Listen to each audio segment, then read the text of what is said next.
Ayman Khan here for Seconds Out with Johnny Fisher. In good spirits, deep in camp, ready for this weekend's action. USA debut indeed. Johnny, how you doing, sir? Good, thank you, Ayman. How are you, mate? I'm good. I'm glad you're not answering my questions like you were trying to last time around in the gym. But good to see you. Look, you were just trying to give me one-word answers, and you gave up pretty quickly. I shouldn't have given you that idea, indeed. But looking well heading into this weekend, USA debut. You're not the nervous type of character, but with a heavyweight, Americans like heavyweights. They like knockouts as well too. Any nerves to deliver for them? I like it when I am nervous. I actually do get a bit nervous. Like my last fight, I was nervous, and whenever I'm nervous, I always perform well. And I've been a little bit insular in this camp, in this fight week, because I know there's an added bit of pressure, not only because it's a US audience, but there's people coming over paying hundreds and thousands of pounds to come and watch me, 150, 200 Romford Army members. I don't want to let them down. And I know I've got a formidable opponent in front of me, a big guy, good record, 10 wins, 1 loss. But I know I can do the job. End why I am nervous, because I know what I'm capable of, and I need to implement that and put in a good performance. And the amount of work I have put in, I've been working since sort of end of November, December time, sparring Daniel Dubois all the way back then, sparring Chisora over Christmas time. The work's been put in, so it's all there. I can't do any more, and now it's up to me now just to finish it off.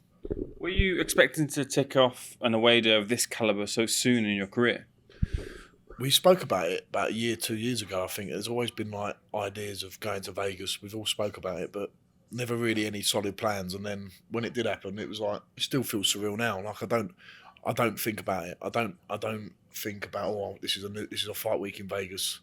I do, as I did say, in terms of there's pressure on it, yeah, but I try and detach my mind from that as much as I can. The fact that it is in Vegas, that people are travelling over to watch me, it's a new audience. But when it gets to fight week, all of that gets put to the back, because it's just a man, it's just another ring. You've got to win the fight. That's all that matters.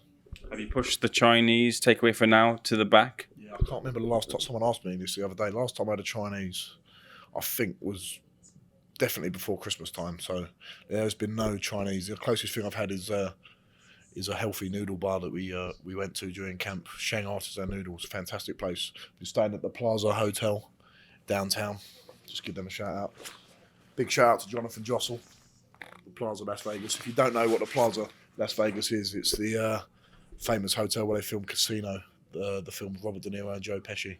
And if you ever come to Vegas, you must go to Oscar's Steakhouse. It's the best steakhouse in the whole of the world, actually, I would say. And you need to go there and experience what old school Las Vegas is like before the corporations took over. What the old school down that bit of Fremont Street was really like, because there's a lot of history there. There's a mob museum right near the hotel as well. Sorry for going on a sidetrack, but people got to go and see downtown Las Vegas, because if you're a history buff like me, it's good. History buff indeed. That was a good advertisement. No better than from the Romford Bull himself, Johnny Fisher. But your targets and your goals are firmly fixed on boxing. But I want to hear what your targets and goals are for 2024. I did see and read an interview, I would credit it, but it's gone out of my mind. But it said that you're looking towards English titles and British titles towards the end of the year. Is that right? Yeah, I am always looking towards them titles, whether that's the end of this year, whether that's in the next fight, whether that's in 2 years' time, I don't know. I hate looking beyond Ayman, I really do, because I've seen it so many times. People say, oh, think about this fight. Think about Fury and Ngannou, for example, talking about fighting Usyk after, or fights that are going to happen. I'm a massive Fury fan, but he probably overlooked Ngannou a little bit.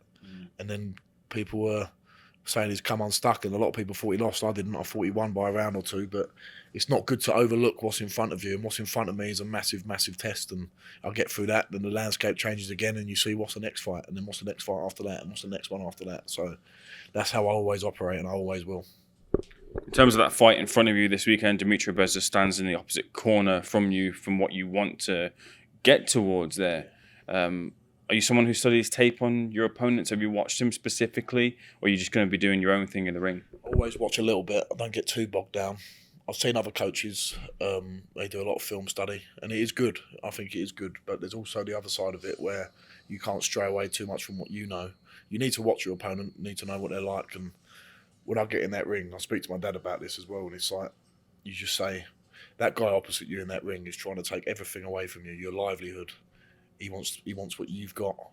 He's trying to stop you, as you said, from making fights down the line, and earn your living. This is what it's all about for me and my families. Yeah, it's great winning belts. It was great when I won the Southern area, but I want to earn a living and I want to be able to have a comfortable life for me and my family. And that guy opposite me, if I fuck up, sorry for swearing, if I fuck up on Saturday night, then that puts it all in jeopardy. And I need to keep performing well, getting my stock rising, and the bigger paychecks come, and the better livelihood I can earn for me and my family. You feel the Americans will take to you and your personality? I'm not sure at all. The ones that I've met out here have been really friendly, and it's been great. And listen, I'm not trying to appeal to anyone in particular. The way that we've manifested has all been natural, and what you see is what you get with me, my dad. That's just how we are, and we'll always be the same. And if the Americans like it, they'll like it. If they don't, they don't. We're not going to change and try and pander to people. But I think there's a lot of people like Big John in America. A lot of people like me. We love our food, family people, just hard-working people. I think they'll get on with it. Big John's got that sort of support, and I've got that support in Australia, where we're going at the end of February. So there is that international side of it, and it would be great to make a bit of a mark in America. And the way to do that is to have a good performance on Saturday as well. You've got a couple of meet and greet schedules, haven't you? Yeah, we're going to Sydney and Brisbane. I'm not sure where else, but there's about 4 weeks in Australia, and really, really excited for that. Dom from Invades has set that up, and it's going to be exciting. It's not really me, it's my dad, and I'm going to go along, and it's just to be a once-in-a-lifetime opportunity. But there's another couple of other things. I got a message through the other day. This is off topic as well, but the RFU have said, or England Rugby have said that they want us to go and watch me and Joe Joyce go and watch them train ahead of the Six Nations, and that's another thing I'm buzzing for. And I've got all these things lined up after the fight, but in my head it's like a sentence that I've got to serve when I fight. I can't enjoy them until I've won. Do you know what I mean? So I put that's all in the back of my mind, but I know there's dues to pay before I can enjoy all them things like that, because that's things that I would dream of as a kid, to go and watch England play, train rugby, go to Australia. People don't get to do that, so I've got to be very grateful for the position I'm in, but there's a job to do first, you know. Hard work before that. I know the hard work has gone into the camp. I was just speaking to Mark Tibbs earlier, and he was talking about the sparring that you were getting in over in the USA. Spoke to a number of people, and what I've brought out from it is essentially that they're feeling that sparring in the UK is different to sparring over here stateside. Do you feel the same way, and what's the differences that you've taken from it? It's a lot about showing how big your cojones are out here. I think that's the difference. In England, you can, especially, it's not just that you're in England, it's that that's our home, and you can get comfortable and you can set parameters. People come in your gym, you can set things up. Not that you do, but it's just more controlled. You're at home. When you come away from home, you're a foreigner in a different country, and the mentality is different out here. I sparred an African guy from the Congo, Ardi, I think his name is Ardi Dembo. He's a Southern Africa champion. Really, really reminds me of Francis Ngannou's story in a way. Like, he's very hungry, very ambitious, wants to make a better life for his family. And we had a really good sparring, top-ranked gym. Really, really backwards and forwards, testing your metal. And there's all people on the side of the ring trying to test your cojones and test your metal. And it wasn't just that spar. It's the same with Michael Hunter when I sparred him in Salas's gym. Really, really tricky guy. Not only the metal side of it and the mentality, but there's so many good operators over here, especially in Vegas. There's so many great fighters, and to be in that mix, and that, it just feels like a different level out here, if I'm being honest. How did you respond to that cojones mentality? Because I remember having conversations with you in the past and talking about your time in uni, and where sometimes people go too macho. You weren't about that. You didn't like that. That wasn't, even though you're a big heavyweight and people might look at you and think you're that way, you aren't that sort of way inclined. So how did you respond to that? It's very different in how you conduct yourself as a person and how you conduct yourself in sport and in boxing. And when I get in that ring, I do have a switch where I'll give everything I've got. I'll give 110%. But yeah, as you said, at uni and things like that, I think it's very important as a man, as a gentleman, you've got to conduct yourself. And you often find that the most powerful people, the strongest people, they don't feel the need to put themselves on other people. This is going off on a tangent again, but I think my years in boxing have taught me that, because there are instances and there are people at university who try and prey on the weak, especially in that when you're 21, 22 and your third year, and you've got these 17, 18-year-olds coming through. It is daunting for them, and I've seen it firsthand. I was lucky. I was able to stick up for myself, but I saw at university people getting bullied, and it's not right. And you have to step in sometimes. And I made sure as I went through university, I didn't want to be one of them people who were bullying the younger kids coming through, you know. And you try and just to pass a little bit of that on to other people coming through, and it's part of growing up. get bullies, and no matter what you do, and it's just about helping people as well and being a good person. I know we're going off on a tangent here, but yeah, being a good person. Just because you're big and strong, don't mean you have to go and tell everyone about it. You know, just be a good person. Doesn't matter.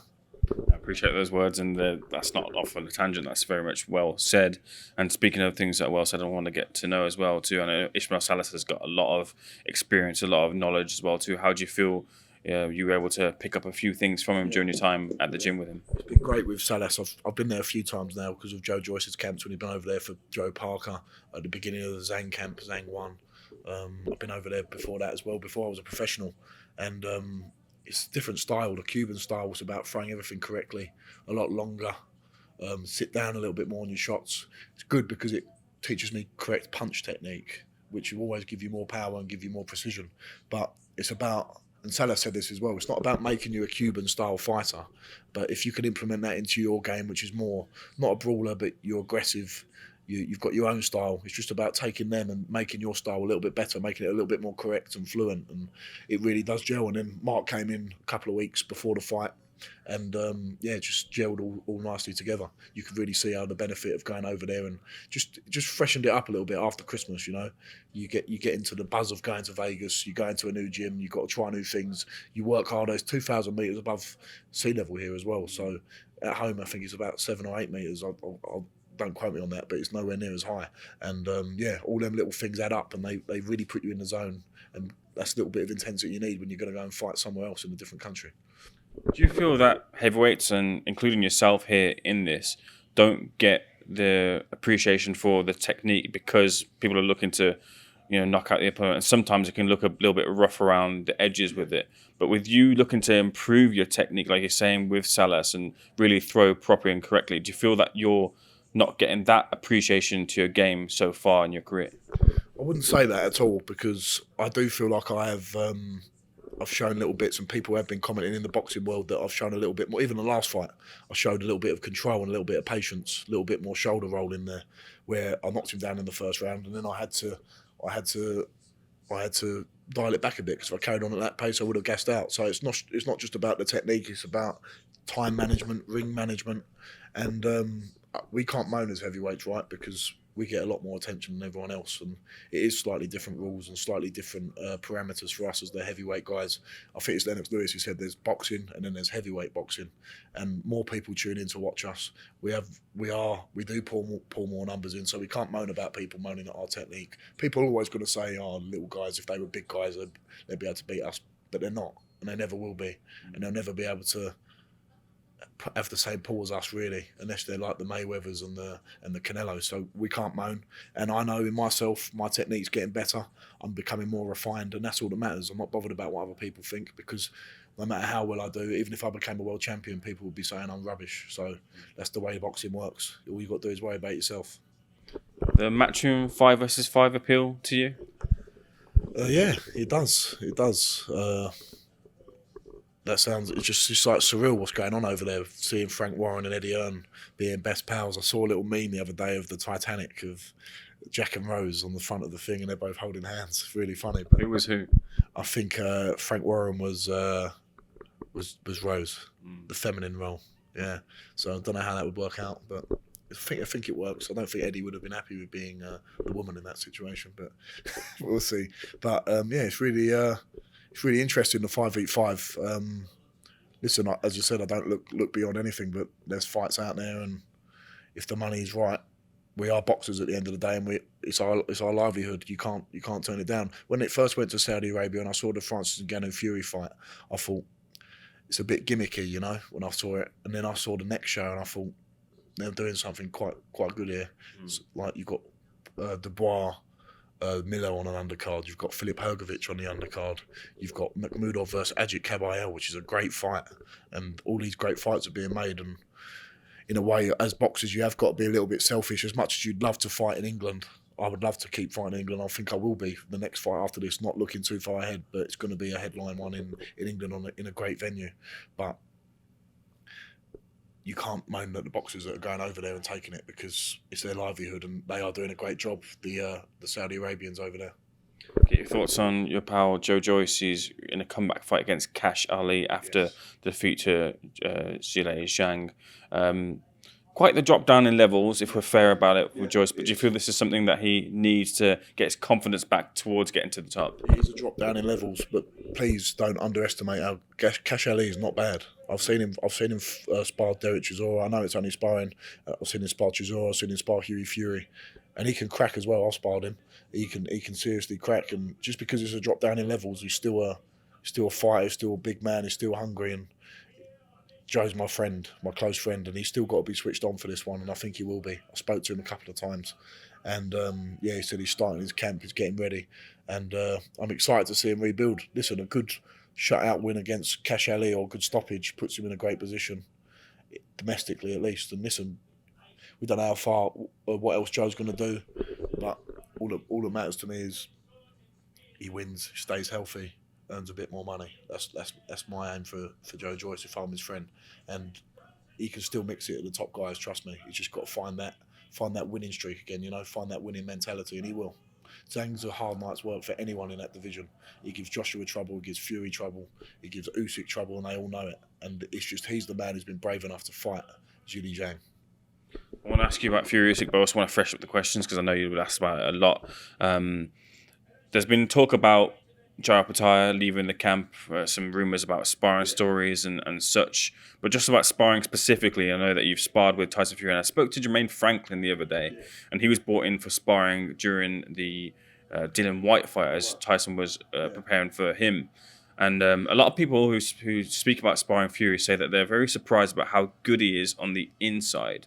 From your experiences, did you feel that he was good on the inside? Does that bode well for the fight against Usyk? Fury's a master of tying up and making things awkward as well. He's very, very strong as well. I'm strong. I'm a rugby player, and I had to use all my strength to be able to hold him off when I needed to and push him back. And I was only sparring him 3-4 rounds at a time. And that was before the Wilder 3 fight. And yeah, he was great on the inside because he just taps his shots. He don't load up. He just sinks them in, and he knows when to tie up. He knows how to use his weight well. He's 6'9", 19 stone.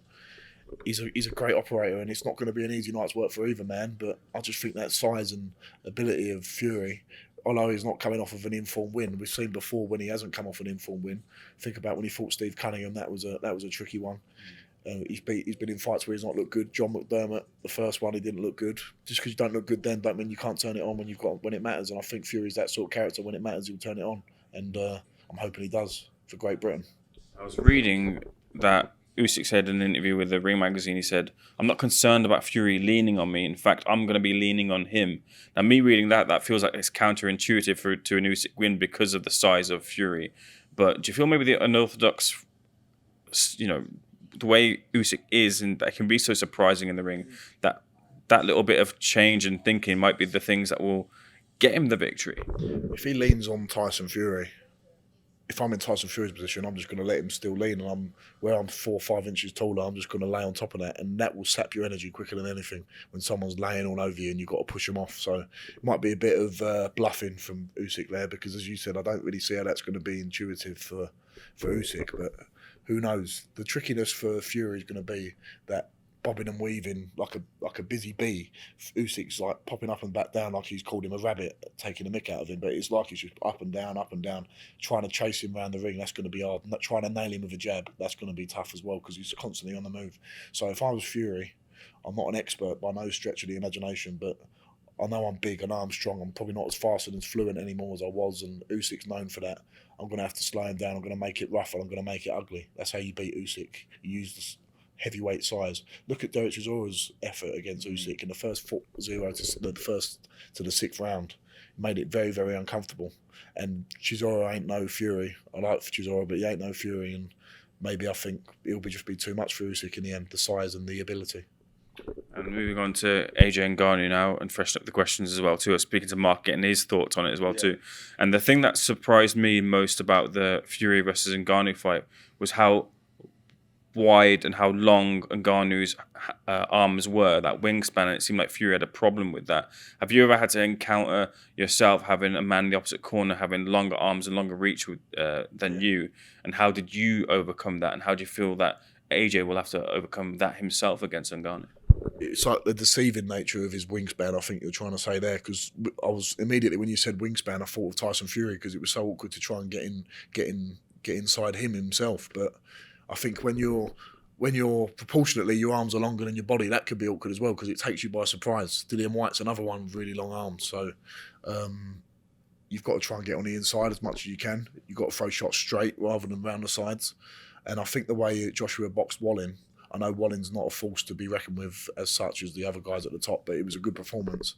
If he boxes the same as that, sharp 1-2s, threes, little hooks every now and then as well, I think it will be an early night. But I was wrong about Fury and Ngannou before. When he fought Fury, I thought he'd get him out of there soon. So who knows? But yeah, you've got to try and keep it straight down the pipe, 1-2s. I think the way he boxed Wallin's a good blueprint for that, because he's going to have the conventional talent over him, the conventional boxing skills over Ngannou.